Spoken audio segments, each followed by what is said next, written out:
Hello dear students, welcome to the gateway classes. My name is Gulshan Kumar और मैं आपको पढ़ा रहा हूं इंजीनियरिंग मैथमेटिक्स। इंजीनियरिंग मैथमेटिक्स में हमारी यूनिट चल रही है application of partial differential equation and Fourier transform. और जैसा कि आप जानते हैं कि इस यूनिट के अंदर हमें दो चैप्टर पढ़ने हैं, जिसमें से पहला चैप्टर है application of partial differential equation और इसी चैप्टर को अभी हम पढ़ रहे हैं। सबसे पहले बात करेंगे कि इस चैप्टर के अंदर हम क्या क्या पढ़ चुके हैं। तो देखिए, इस चैप्टर के अंदर सबसे पहले हमने पढ़ा था method of separation of variable, जिसको हमने 2 लेक्चर में कंप्लीट किया था। और आप अच्छे से अब समझ चुके होंगे कि method of separation of variable एक इंपॉर्टेंट मेथड है, क्योंकि इस चैप्टर के 100% क्वेश्चन में method of separation of variable apply होगा। अब बात करते हैं उसके बाद नेक्स्ट टॉपिक हमने क्या पढ़ा था। तो देखिए, application of partial differential equation के अंदर जैसा कि आप जानते हैं हमें 3 एप्लीकेशन पढ़नी है। कौन कौन सी 3 एप्लीकेशन है? जिसमें से पहली एप्लीकेशन है solution of one dimensional wave equation. इस एप्लीकेशन को हम कंप्लीट कर चुके हैं और इसको हमने कंप्लीट किया था 3 लेक्चर्स में। तीनों लेक्चर बहुत इंपॉर्टेंट है, तो इस टॉपिक के जितने भी इंपॉर्टेंट क्वेश्चन है वो सब मैं आपको करा चुका हूं। उसके बाद सेकेंड एप्लीकेशन जिसको अभी हम पढ़ रहे हैं वो है solution of one dimensional heat equation, यानी कि वन डायमेंशनल हीट इक्वेशन का जो सॉल्यूशन है उसी को हम अभी क्या कर रहे हैं, पढ़ रहे हैं। तो इस टॉपिक के अंदर, इस एप्लीकेशन के अंदर 3 टाइप के क्वेश्चन आते हैं, है ना। देखिए, वन डायमेंशनल हीट इक्वेशन, सबसे पहले बात करते हैं कि वन डायमेंशनल हीट इक्वेशन होती क्या है। ये मैं आपको लास्ट लेक्चर में हम पढ़ चुके हैं डिटेल में कि del u upon del t is equal to c square del two u upon del x square. This is known as one dimensional heat equation. ये क्या है? वन डायमेंशनल हीट इक्वेशन है। और इस वन डायमेंशनल हीट इक्वेशन का solution method of separation of variable से calculate किया जाता है, जिसको मैं आपको लास्ट लेक्चर में कैलकुलेट करा चुका हूं। तो सबसे पहले आपको किसी भी क्वेश्चन को करने से पहले इसका वन डायमेंशनल हीट इक्वेशन का सॉल्यूशन आना चाहिए, और मेरे ख्याल से सभी स्टूडेंट को समझ में आ चुका होगा, क्योंकि बहुत ही आसान है। Method of separation of variable को अप्लाई करके हम इसका सॉल्यूशन निकालेंगे। इसके सॉल्यूशन जैसा कि आपने देखा यहां पर 3 सॉल्यूशन आपको मिलते हैं, है ना। उन 3 सॉल्यूशन में से 3 सॉल्यूशन कब मिलते हैं? जब k की वैल्यू 0 होती है, एक तो आप तब निकालते हैं। जब k की वैल्यू 0 होती है तो उस समय जो आपको सॉल्यूशन मिलता है वो स्टेडी स्टेट सॉल्यूशन होता है। k equal to p square पर जो सॉल्यूशन होता है वो सॉल्यूशन हमारी फिजिकल कंडीशन के साथ मैच नहीं करता है, इसलिए उस सॉल्यूशन को हम छोड़ देते हैं। उसके बाद तीसरा सॉल्यूशन आता है हमारा k equal to minus p square पे, और उस सॉल्यूशन को हम कंसीडर करते हैं और वही हमारा मोस्ट सुटेबल सॉल्यूशन होता है। और इस वेव इक्वेशन है, हीट इक्वेशन, इस हीट इक्वेशन का जो कंप्लीट सॉल्यूशन होता है वो हमें मिलता है स्टेडी स्टेट सॉल्यूशन और ट्रांजिएंट स्टेट सॉल्यूशन को ऐड करने के बाद। तो कंप्लीट सॉल्यूशन इसका आपको कैलकुलेट करना आना चाहिए, क्योंकि आज मैं आपको जितने भी आज एक ही क्वेश्चन करेंगे, क्योंकि इसमें ज्यादा क्वेश्चन नहीं है। एक क्वेश्चन मैं आपको कराऊंगा और एक क्वेश्चन आपको डीपीपी में मिलेगा। तो इस आज जो मैं आपको क्वेश्चन कराऊंगा उस क्वेश्चन में मैं जो वहां से स्टार्ट करूंगा उस क्वेश्चन को कंप्लीट सॉल्यूशन के बाद से, यानी कि ऐसा नहीं कि मैं स्टार्टिंग से करूंगा, मैं कंप्लीट सॉल्यूशन जहां पर हमारा आ जाता है उसके बाद से हम आगे क्वेश्चन प्रोसीड करेंगे। उससे पहले का पूरा एज इट इज आपको कॉपी करना है। कहां से? इसके सॉल्यूशन से। बात समझ में आ गई? अब थोड़ा सा आगे बढ़ते हैं। Now on the basis of boundary condition, देखिए अब ये जो पर्टिकुलर टॉपिक है, इस पर्टिकुलर टॉपिक में या इस पर्टिकुलर एप्लीकेशन में on the basis of boundary condition के बेसिस पर यहां पर इसमें 3 टाइप के क्वेश्चन आते हैं। कितने टाइप के आते हैं? 3 टाइप के क्वेश्चन यहां पर आते हैं। ध्यान दीजिए कौन कौन से 3 टाइप है। टाइप 1, जब आपके दोनों एंड्स क्या होंगे रॉड के? 0 डिग्री पर होंगे। अगर रॉड के दोनों एंड्स 0 डिग्री सेल्सियस पर हैं तो वो क्वेश्चन हमारे कहलाते हैं टाइप 1 के क्वेश्चन। और टाइप 1 के क्वेश्चन को कैसे सॉल्व करते हैं ये हम लास्ट लेक्चर में पढ़ चुके हैं, यानी कि ये वाला टाइप हमारा कंप्लीट हो चुका है। आज के लेक्चर में हम टाइप 2 के क्वेश्चन सॉल्व करेंगे, जहां पर रॉड के दोनों एंड परफेक्टली इंसुलेटेड होंगे। तो एक चीज याद रखना, टाइप 2 के जितने भी क्वेश्चन होते हैं उन सभी क्वेश्चन में पहले आपको इस वन डायमेंशनल हीट इक्वेशन को सॉल्व करके कंप्लीट सॉल्यूशन निकालना है, और कंप्लीट सॉल्यूशन निकालने के बाद आपको बाउंड्री कंडीशन अप्लाई करनी है according to the given question. तो मेरे ख्याल से इतनी बात आपको समझ में आ गई होगी। कहने का मतलब ये, अगर आपको इसका सॉल्यूशन आता है तो आपको टाइप 2 के लगभग सभी क्वेश्चन आपको आते हैं, बस एंड में जाकर बाउंड्री कंडीशन और आपको अप्लाई करनी है। फिर इसके बाद इसमें टाइप थर्ड के क्वेश्चन जिनको हम नेक्स्ट लेक्चर में करेंगे, जहां पर दोनों एंड का टेम्परेचर क्या होगा, अलग अलग होगा। तो देखो तीनों टाइप के क्वेश्चन को आसानी से आप डिफरेंशिएट कर सकते हैं, है ना। क्वेश्चन में क्लियरली मेंशन होता है कि दोनों एंड का टेम्परेचर अगर 0 डिग्री है तो टाइप 1 की प्रॉब्लम, है ना। दोनों एंड अगर इंसुलेटेड है तो टाइप 2 की प्रॉब्लम, और अगर दोनों एंड का टेम्परेचर अलग अलग है तो टाइप 3 की प्रॉब्लम। और जिस टाइप की प्रॉब्लम होगी उसी टाइप से उसको सॉल्व करेंगे। तो चलिए स्टार्ट करते हैं हम type 2। When both ends of rod are perfectly insulated. इस बात का मतलब क्या है, इस बात का मतलब ये है कि ये जो हमारी रॉड है, देखिए जैसा कि मैंने आपको लास्ट लेक्चर में बताया था, मान लीजिए ये रॉड है ना, ये क्या है, रॉड है। देखिए इस रॉड में वन डायमेंशनल हीट फ्लो तभी पॉसिबल है जब हम इसका इस वाले सरफेस को क्या कर दें, इंसुलेटेड कर दें। तो इस वाले सरफेस को अगर इंसुलेटेड कर देंगे तो इधर से बाहर हीट फ्लो नहीं होगी। हीट का फ्लो केवल या तो इस डायरेक्शन में होगा या इस डायरेक्शन में होगा। तो कैसा फ्लो हुआ, वन डायमेंशनल हुआ। बात समझ में आ गई। अब इस पर्टिकुलर टाइप में इसके दोनों एंड को भी इंसुलेटेड कर दिया। इसका मतलब अब हीट का फ्लो केवल रॉड के अंदर हो पाएगा, हीट बाहर नहीं निकल पाएगी। तो वही चीज यहां पर लिखी है, since ends of rod are insulated तो no heat can transfer from either side. दोनों साइड से हीट बाहर ट्रांसफर नहीं हो सकती है। तो इसका मतलब क्या हुआ, देखिए इसका मतलब ये हुआ कि इसके दोनों एंड्स क्या हो गए, ये इंसुलेटेड हो गए, है ना। ये दोनों एंड्स क्या हो गए, इंसुलेटेड हो गए। अब यहां पर जरा ध्यान दीजिए, देखिए ये आपको मालूम है रॉड का जो लेफ्ट हैंड होता है उसको हम ओरिजिन पर रखते हैं, तो इसका मतलब यहां पर x इक्वल टू 0 होगा, और दूसरा एंड हमारा इधर है तो इस पर x इक्वल टू क्या हो जाएगा। अब अगर मान लीजिए रॉड की लेंथ l है तो ये x इक्वल टू l हो जाएगा, ठीक। और दोनों एंड्स क्या है, इसके इंसुलेटेड है। अब अगर दोनों एंड इंसुलेटेड है तो चेंज क्या होगा, बाउंड्री कंडीशन चेंज होगी। टाइप 1 में बाउंड्री कंडीशन क्या थी कि दोनों एंड पे टेम्परेचर 0 था, लेकिन यहां पर दोनों एंड पे टेम्परेचर 0 नहीं है। देखिए क्या चीज 0 होगी उस पर ध्यान देते हैं। देखिए पहली बाउंड्री कंडीशन ध्यान दीजिएगा, फर्स्ट बाउंड्री कंडीशन यहां पर क्या होगी, एट x इक्वल टू 0। अब जरा ध्यान देना, x इक्वल टू 0 पर टेम्परेचर 0 नहीं होगा, क्या 0 होगा, जरा ध्यान से समझिए। देखिए क्योंकि हीट यहां से बाहर नहीं निकल पा रही, इसका मतलब टेम्परेचर ग्रेडियंट क्या होता है। देखिए अगर आप टेम्परेचर को डिस्टेंस के रेस्पेक्ट में डिफरेंशिएट कर दें तो इसको हम टेम्परेचर ग्रेडियंट कहते हैं। यानी कि डिस्टेंस के रेस्पेक्ट में टेम्परेचर चेंज नहीं हो पाएगा। क्यों नहीं हो पाएगा, क्योंकि यहां से हीट बाहर जा ही नहीं रही है। इसका मतलब x इक्वल टू 0 पर del u over del x की वैल्यू क्या आ जाएगी, 0 आ जाएगी, और यही हमारी फर्स्ट बाउंड्री कंडीशन होगी। सेकंड बाउंड्री कंडीशन पर ध्यान दो, at x equal to l, same situation उधर भी है, उधर से भी हीट बाहर नहीं, टेम्परेचर जो है चेंज नहीं हो पाएगा बाहर को। तो इसका मतलब del u upon del x is equal to 0। दोनों एंड पर ही del u upon del x की वैल्यू क्या आ जाएगी, 0 आ जाएगी। अब थोड़ा सा आगे बढ़ते हैं। देखिए यहां तक तो हम पहुंच गए। अब हमने लास्ट लेक्चर में पढ़ा था कि हमारी जो वन डायमेंशनल हीट इक्वेशन है इसका जो कंप्लीट सॉल्यूशन होता है वो ये होता है। कंप्लीट सॉल्यूशन दो पार्ट से बनता है, दो पार्ट को मिला के कंप्लीट सॉल्यूशन बनता है। पहला पार्ट होता है स्टडी स्टेट, ये वाला सॉल्यूशन आपको तब मिलता है जब आप k को 0 पुट करते हैं। स्टडी स्टेट सॉल्यूशन जिसका फॉर्मूला होता है a प्लस bx, और ये आपका है ट्रांजिएंट सॉल्यूशन जिसको आप मोस्ट सुटेबल सॉल्यूशन कहते हैं, और ये आपको मिलता है k की जगह माइनस p स्क्वायर पुट करने के बाद। अब यहां पर बात करते हैं कि इस पर्टिकुलर टाइप में ट्रांजिएंट सॉल्यूशन की वैल्यू क्या होगी। देखिए टाइप 1 के जो क्वेश्चन थे, टाइप 1 के क्वेश्चन में ट्रांजिएंट स्टेट का जो टेम्परेचर था इसकी वैल्यू 0 आ जाती है। तो यहां पर देखते हैं यहां पर वैल्यू 0 आएगी या नहीं आएगी, चेक करते हैं। तो सबसे पहले बात करेंगे कि हमारा स्टडी स्टेट सॉल्यूशन होता क्या है। स्टडी स्टेट सॉल्यूशन ध्यान दीजिए, स्टडी स्टेट सॉल्यूशन का फॉर्मूला था हमारा a प्लस बी एक्स। अब एक काम करते हैं, इसमें बाउंड्री कंडीशन लगाते हैं, लेकिन बाउंड्री कंडीशन लगाने के लिए पहले आपको इसको डिफरेंशिएट करना पड़ेगा। तो differentiate with respect to x, तो del u over del x is equal to a constant है, इसका डिफरेंशिएशन 0 हो जाएगा प्लस इसका b आ जाएगा। अब लगाते हैं बाउंड्री कंडीशन 1, ये हमारी बाउंड्री कंडीशन 1 है, ये हमारी बाउंड्री कंडीशन 2 है। तो जब यहां पर आप बाउंड्री कंडीशन फर्स्ट लगाएंगे तो ये आ जाएगा 0।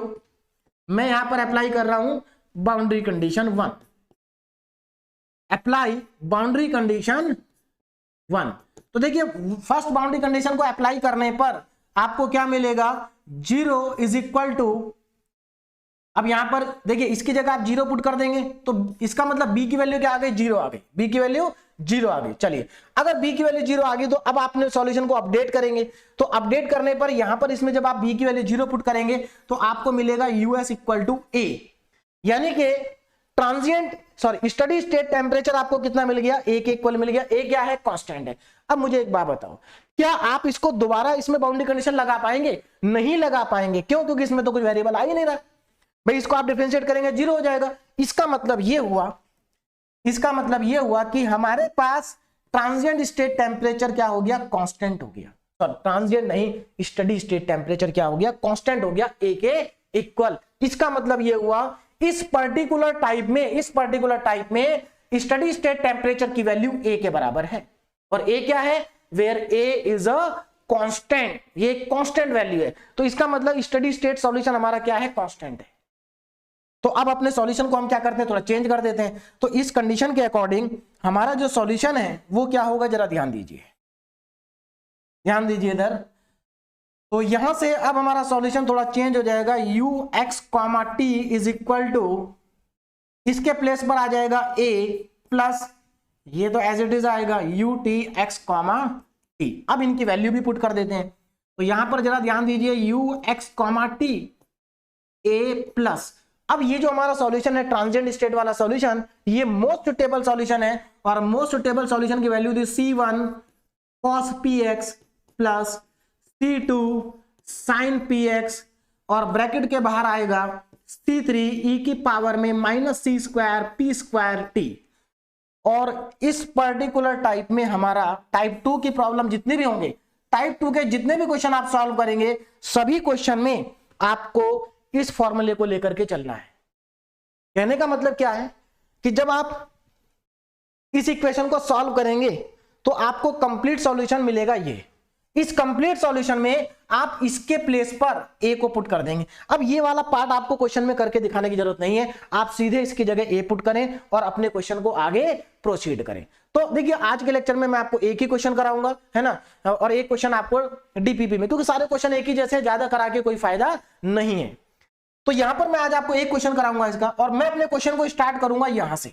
लेकिन आपको क्वेश्चन को यहां से स्टार्ट नहीं करना है एग्जाम में। एग्जाम में कहां से स्टार्ट करना है आपको, सबसे पहले आप इस हीट इक्वेशन को सॉल्व करेंगे। इसको सॉल्व करके कंप्लीट सॉल्यूशन निकालेंगे। जब आपका कंप्लीट सॉल्यूशन आ जाएगा तो इसकी जगह पर a पुट करेंगे, और उसके बाद अकॉर्डिंग टू द क्वेश्चन अपने क्वेश्चन को आगे बढ़ाएंगे। बात समझ में आ गई? यानी कि यहां तक का जो क्वेश्चन है आपका, यहां तक का क्वेश्चन वो सेम रहेगा, चाहे इस टाइप का कोई भी क्वेश्चन आ जाए। चलिए, तो हम अपना पहला क्वेश्चन सॉल्व करते हैं। पहला क्वेश्चन देखिए क्या है, यहां पर एक ही क्वेश्चन करना है, find the temperature distribution in A rod. इतनी लैंग्वेज पढ़ के हमें समझ में आ गया कि ये जो क्वेश्चन है ये heat, one dimensional heat equation का है, क्योंकि रॉड है तो वन डायमेंशन का फ्लो होगा, है ना। तो वन डायमेंशनल हीट इक्वेशन का ये क्या है, क्वेश्चन है। तो जैसे ही आपको समझ में आ गया कि वन डायमेंशनल हीट इक्वेशन का क्वेश्चन है, तो सबसे पहले मैं क्या करता हूं, वन डायमेंशनल हीट इक्वेशन को लिख लेता हूं। वन डायमेंशनल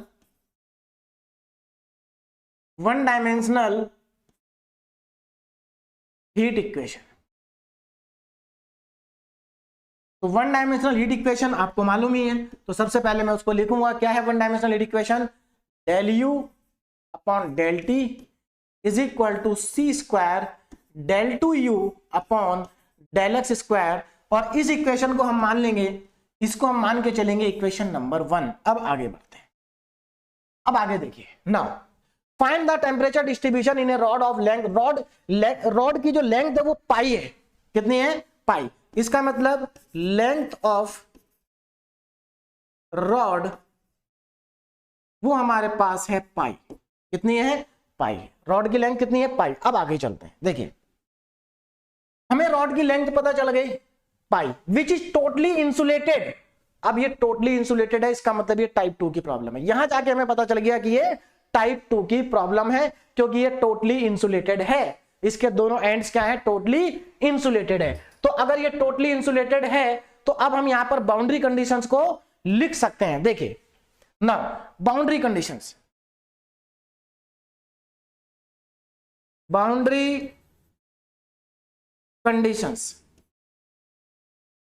ध्यान दीजिए जरा बाउंड्री कंडीशंस पर। देखिए बाउंड्री कंडीशन क्या होंगी, बाउंड्री कंडीशन सेम रहेंगी। देखिए, एट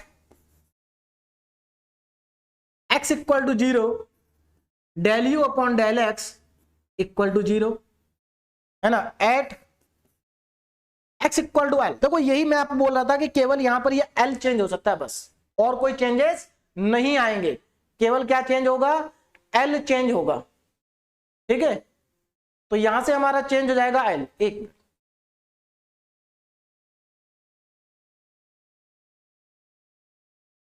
तो यहां से आपका l की जगह आ जाएगा पाई। देखिए at x equal to L, del u upon del x equal to 0 था, तो यहां पर क्या होगा, l की वैल्यू कितनी है, पाई, तो at x equal to pi del u upon del x is equal to आएगा 0।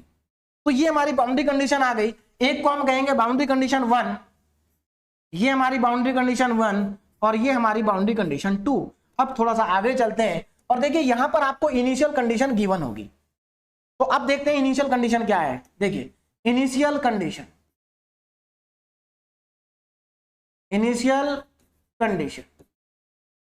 और एक अच्छी चीज क्या है, देखिए जब हम वेव इक्वेशन पढ़ रहे थे तो वहां पर इनिशियल कंडीशन 2 होती थी, लेकिन यहां पर इनिशियल कंडीशन क्या है, एक ही है। देखते हैं क्या है। एंड इनिशियल टेम्परेचर डिस्ट्रीब्यूशन, देखिए इनिशियल टेम्परेचर डिस्ट्रीब्यूशन, इनिशियल मतलब at t equal to 0, at t equal to 0, तो at t equal to 0, t equal to 0 पर टेम्परेचर कितना है, temperature 100 cos x, 100 cos x। तो यहां तक मेरे ख्याल से आपको सभी स्टूडेंट्स को समझ में आ गया होगा कि इनिशियल कंडीशन हमें क्या दे रखी है। अब इसके आगे बढ़ते हैं। इनिशियल कंडीशन हमारे पास आ गई, ये सब कुछ हमारे पास हो गया, है ना, इसको हम बोल देते हैं इनिशियल कंडीशन। अब एक ही है तो मैं यहां पर लिख देता हूं इनिशियल कंडीशन। अब देखिए इसके बाद क्या करना है। अब इसके बाद हमारे पास जो ये सॉल्यूशन है हमें इसका यूज करना, बात समझ में आ गई ना, इसका हमें क्या करना है, यूज करना है। तो इस इक्वेशन का जो कंप्लीट सॉल्यूशन है, now complete solution of equation 1, complete solution of equation number 1। अब ये जो हमारी इक्वेशन नंबर 1 है, इसका कंप्लीट सॉल्यूशन देखिए क्या होगा।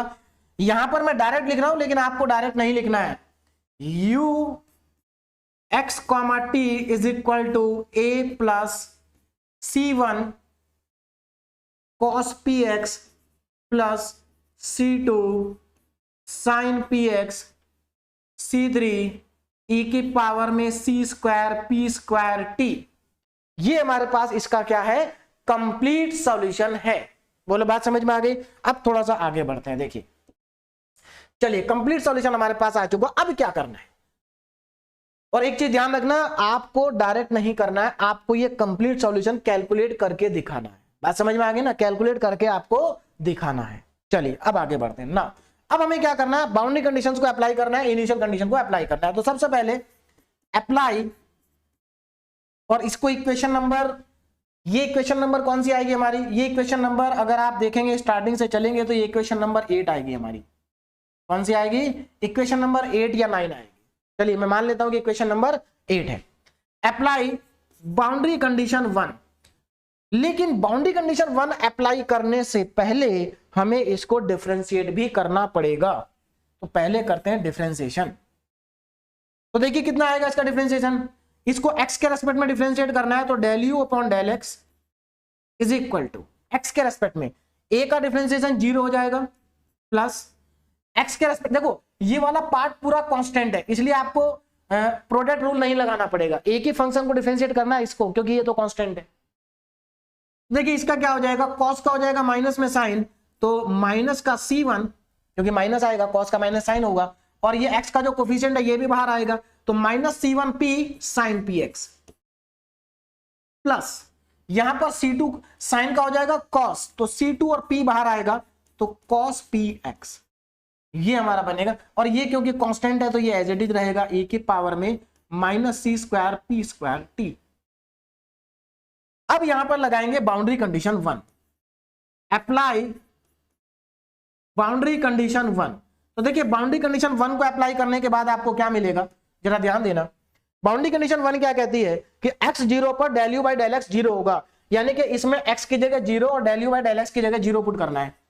तो 0 इक्वल टू, देखो यहाँ x को 0 पुट करेंगे तो ये वाला पार्ट 0 हो जाएगा और ये पार्ट बनेगा cos 0 1, तो यानी कि C2p बचेगा, C2p, और इनटू में C3 e की पावर में माइनस का c square p square t बचेगा।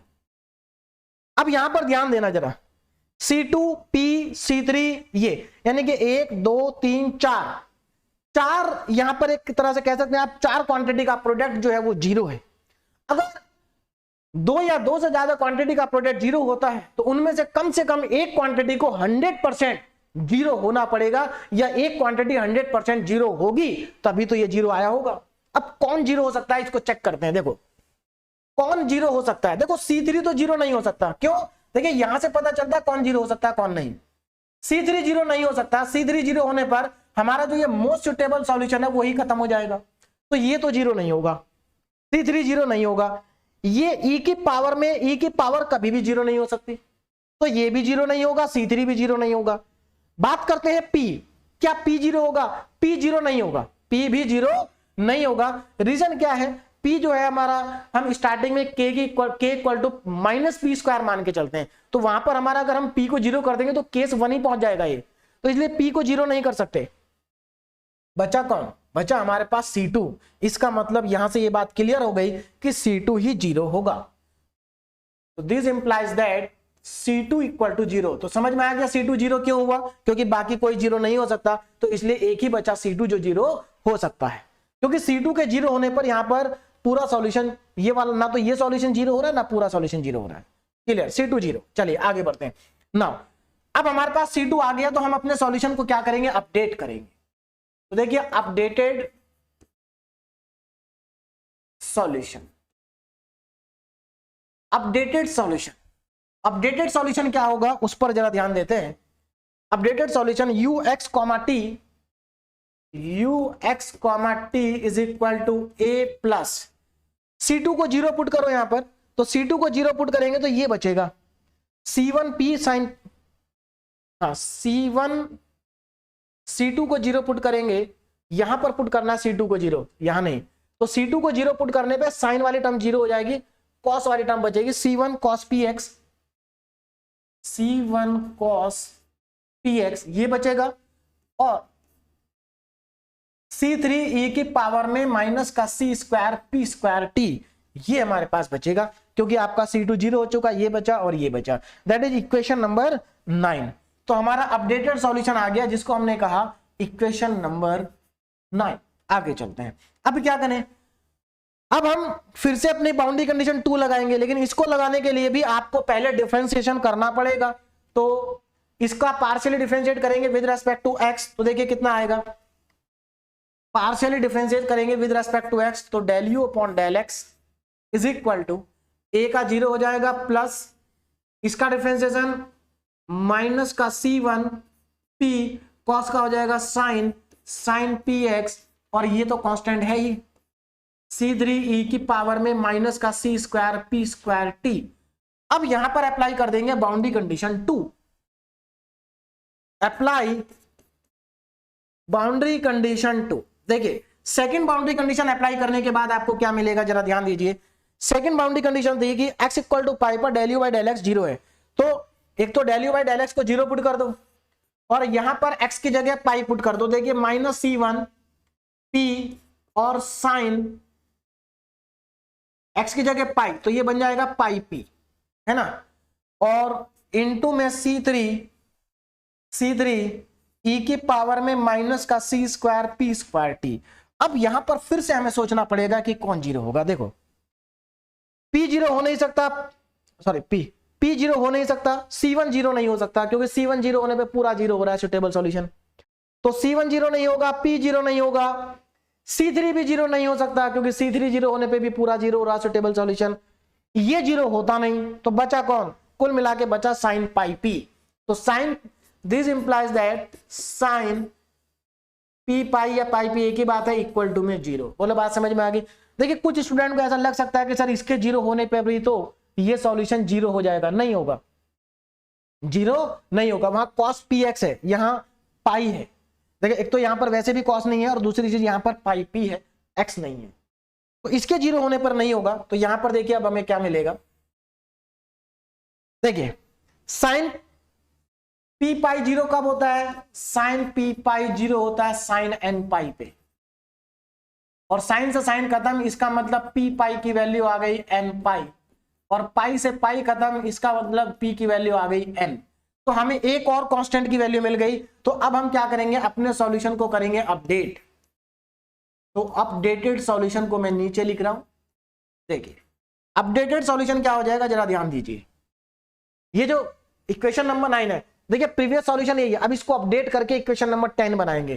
तो u x, t is equal to c1 cos, p की जगह n रखेंगे तो cos nx हो जाएगा, और इधर आ जाइए c3 e की पावर में minus c square, p square की जगह आएगा n स्क्वायर और t। This is the updated solution, जिसको हम कहते थे इक्वेशन नंबर 10। ये हमारा अपडेटेड सॉल्यूशन है। अब हमारे पास एक कंडीशन और बची है, इनिशियल कंडीशन, लेकिन आपको मालूम है जब एक कंडीशन बच जाती है तो उससे पहले हम मोस्ट सुटेबल सॉल्यूशन को लिखते हैं। तो यहां पर पहले हम लिखेंगे most suitable solution. Most suitable solution देखिए क्या होगा, मोस्ट सुटेबल सॉल्यूशन, चलिए तो इसका मोस्ट सुटेबल सॉल्यूशन मैं लिख रहा हूं। तो मोस्ट सुटेबल सॉल्यूशन लिखने के लिए आपको C1 और C3 की जगह पर Bn पुट करना पड़ेगा। तो देखिए ये आ जाएगा हमारे पास ux, t is equal to summation n की वैल्यू 1 से लेकर के इंफिनिटी Bn। Bn किसके प्लेस पर आया, C1 और C3 के प्लेस पर आया, cos nx,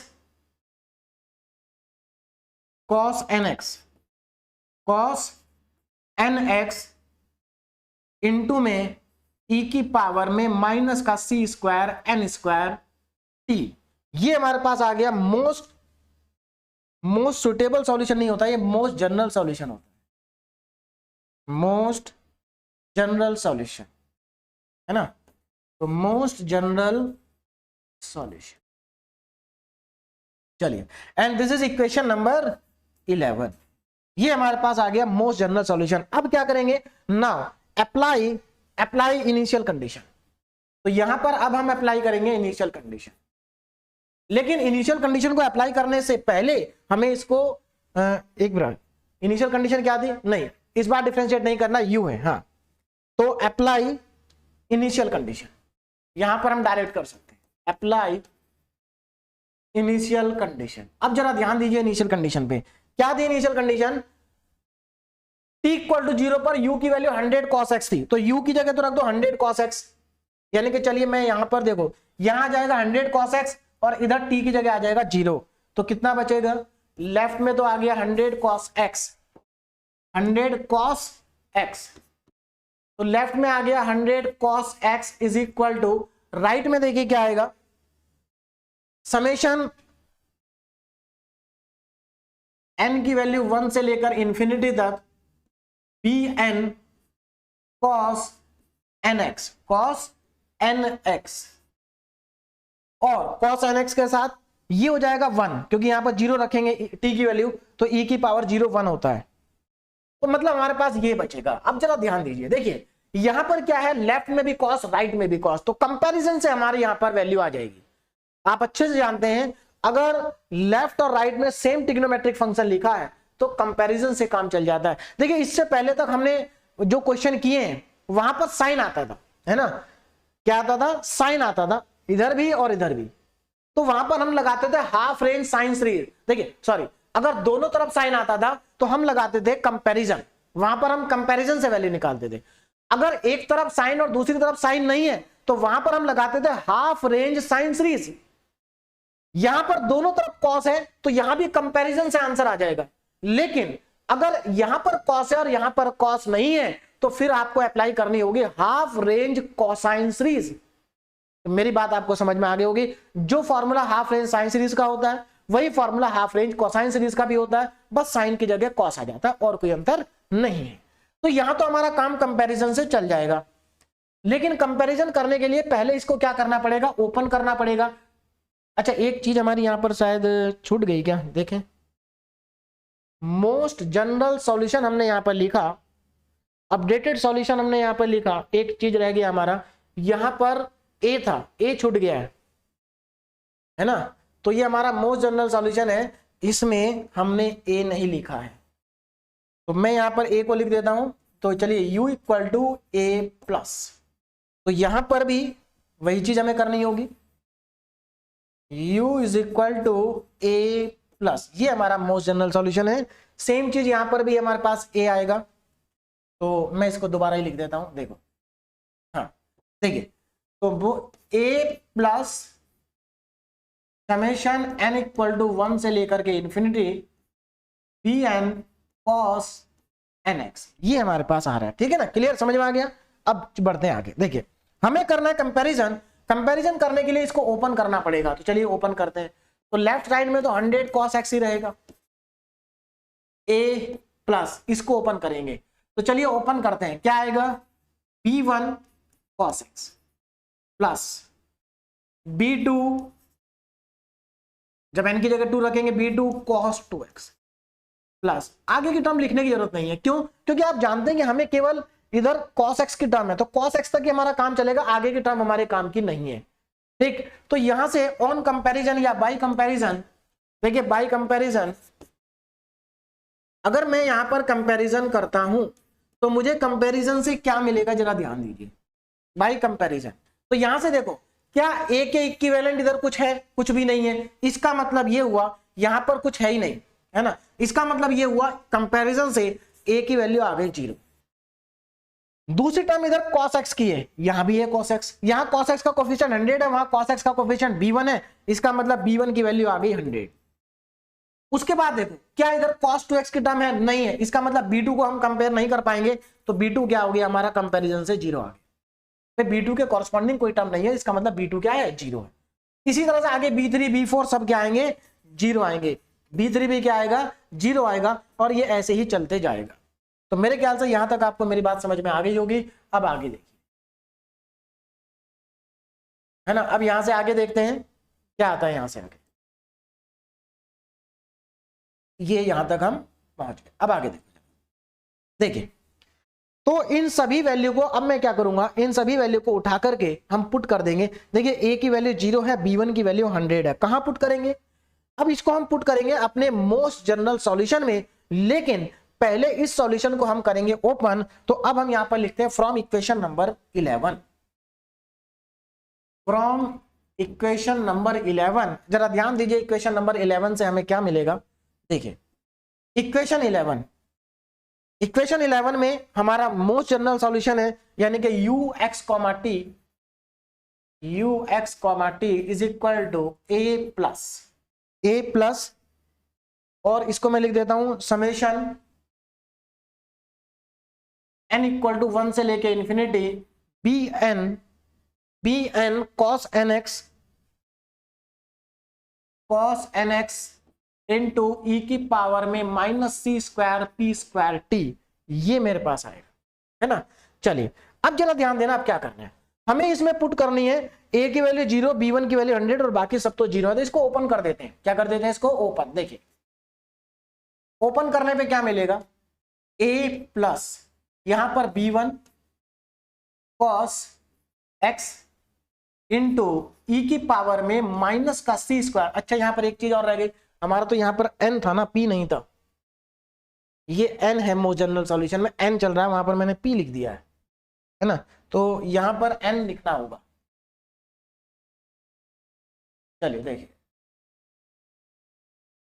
तो इनटू में e की पावर में -c² n² t, n की जगह 1 पुट करेंगे तो माइनस का c² t ही बचेगा, प्लस अब यहां पर क्या पुट करोगे, आगे n की जगह 2 पुट करोगे तो b2 आ जाएगा, b2 सबकी वैल्यू आगे क्या है, 0, आगे क्या है सब 0 है, तो आगे इसका मतलब कोई टर्म नहीं आएगी। लिखना चाहते हैं तो लिख देते हैं एक बार, b2 cos 2x, है ना, इनटू e की पावर में माइनस का c² n² की जगह आ जाएगा 2² इंटू में t, ये आ गया। अब यहां पर उठा करके अपनी वैल्यूज को क्या कर दें, पुट कर दें, है ना। तो यहां पर क्या करना है, इन सभी वैल्यू को क्या करना है, पुट करना है है ना। तो पुट करने के बाद देखिए after substituting the value of a b1 b2 b3 देखिए आपको क्या मिलेगा, अपडेटेड सॉल्यूशन आपको क्या मिलेगा, ux, t is equal to a की वैल्यू कितनी है 0, तो यहां पर a की जगह आ जाएगा 0 प्लस b1 की वैल्यू कितनी है 100, तो यहां पर आएगा 100 cos x और e की पावर में माइनस सी स्क्वायर टी, ये हमारे पास बचेगा। यानी कि अगर आप फाइनली सही से लिखें सॉल्यूशन को तो आपके पास फाइनल सॉल्यूशन आ गया ux, t is equal to 100 और e की पावर को मैं पहले लिख देता हूं e की पावर में माइनस का c square t and cos x। This is the final answer of the given question. तो ये आंसर हमारा निकला कंपैरिजन से, है ना, क्या निकला, कंपैरिजन से हमने इस आंसर को क्या किया, कैलकुलेट किया। तो मेरे ख्याल से सभी स्टूडेंट को समझ में आ गया होगा, कोई बहुत ज्यादा डिफिकल्ट क्वेश्चन नहीं है ना। अब यहां पर एक सिमिलर क्वेश्चन आपके लिए है जिसको आपको अपने आप करना है। देखिए क्या है, the temperature distribution in a bar of length pi, यहां पर भी लेंथ पाई है, इसका मतलब बाउंड्री कंडीशन एग्जैक्टली सेम रहने वाली है ना। बाउंड्री कंडीशन एग्जैक्टली सेम रहने वाली है तो इसका मतलब आपका क्वेश्चन कहां तक सेम चलेगा, आपका क्वेश्चन सेम चलेगा मोस्ट जनरल सॉल्यूशन तक, क्योंकि इनिशियल कंडीशन तो आप मोस्ट जनरल सॉल्यूशन पर जाके लगाते हैं, वहां तक क्वेश्चन 100% एग्जैक्टली आपका सेम रहेगा। ये आपके यहां पर इक्वेशन लिख के दे रखी है, इससे फर्क नहीं पड़ रहा। Assuming the initial temperature distribution, यहां पर आपको initial temperature distribution cos 2x दिया है, वहां पर देखो वहां पर आपको दिया था 100 cos x और यहां पर दिया है cos 2x, कहां अंतर आया बताइए, कोई अंतर नहीं आएगा, सब कुछ सेम चलेगा, आगे भी सेम चलेगा, बस हल्का सा माइनस का डिफरेंस आएगा कि इसका कोफिशिएंट यहाँ 1 है, पहले 100 था, x के साथ वहां 2 है, वहां नहीं था, इतना अंतर आएगा। यानी कि जो क्वेश्चन मैंने आपको कराया और जो क्वेश्चन मैंने आपको दिया, इन दोनों क्वेश्चन में केवल 5% का अंतर है, 95% एग्जैक्टली क्या है, सेम है। तो इस क्वेश्चन को आप अपने आप कर लेंगे और यहां पर ये वाला जो हमारा टाइप 2 था ये कंप्लीट हुआ। नेक्स्ट लेक्चर में हम हीट इक्वेशन में टाइप 3 के क्वेश्चन को सॉल्व करेंगे और हीट इक्वेशन में टाइप 3 सबसे ज्यादा इंपॉर्टेंट है क्योंकि वहां से ज्यादा क्वेश्चन पूछे जाते हैं। तो नेक्स्ट लेक्चर में हम टाइप 3 के क्वेश्चन को कंप्लीट कर लेंगे, ठीक है। तो अभी आप इस क्वेश्चन को प्रैक्टिस करिए। Okay, thank you very much.